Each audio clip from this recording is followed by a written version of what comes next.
Kumusta mga idol, mga kapatid, kumusta kayong lahat? Dito na naman ulit tayo. Pakita ko sa inyo kung ano ang halaman na sadyang itinanim natin dito sa ating area. Napakadelikado din sa ating kalusugan. At para makilala nyo kung anong halaman ito, alina mga kapatid at manood tayo. Ito ay isa sa pinagkakakitaan ng mga kapatid natin dito sa kabundukan. At dito sa kabundukan na ito ay sinadya talaga itong itatanim. At kahit na pinagkakitaan ito ng ating mga kababayan, ay ito rin ay delikado din sa atin, lalo na pag kinukuha natin yung mga bunga nito. Ayan, ito yung bunga niya o bulak niya, at ito ang yung kanyang dahon. Ito dahil nasabi ko kanina, ito ay delikado dahil ito ang mga dahon niya ay ito ay nakakasugat sa atin dahil matalim tong kanyang dahon, at pwede rin itong makasugat sa atin dahil ito ay mayroong mga maliliit na ngipin-ngipin na pag nahaplos mo ay siguradong masusugatan ka. Kaya pag nagtatrabaho ka dito, tinatrabaho mo ito at ginukuha mo itong kanyang bulaklak, ay kailangan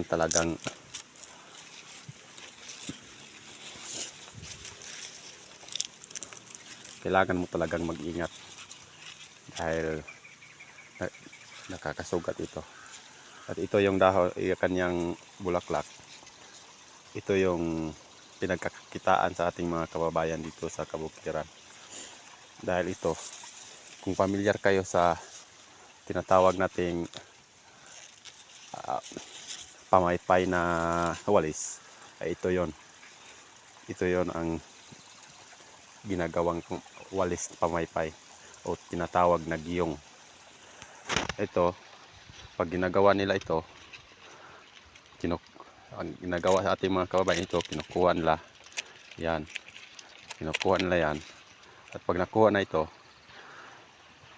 ay binibilad pa ito sa araw hanggang sa matuyo ito. Pag natuyo na ito, sa kanila ito pinagpipiras-piraso. Ayan, kinukuha yan. Ayan, ganyan ang proseso, kinukuha nila ito. At ito yung iniipon nila para makarami. At pagka marami na ito, sa kanila ginagawa itong pamaypay na walis.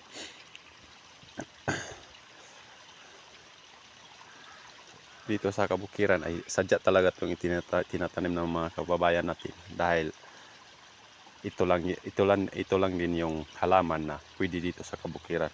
Meron din naman mga ibang pananim natin dito tulad ng ito, yung mga mais na yan. Ayan ang mga pananim natin. Kung makikita nyo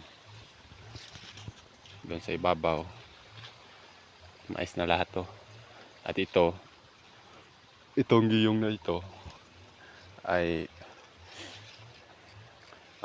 tira-tira na lang ito dahil hindi tayo nakakabawi pagka ito ang tinatanim natin. Kasi ang isang bangan nito ay binibili lang sa atin ng 40 to 50 pesos. Ang isang puno hindi naman makukuha ng isang bangan, kaya medyo didman na natin yan na tananim. Focus muna tayo ngayon dito sa mga pananim nating mais. Tingnan natin kung ano ang resulta nito.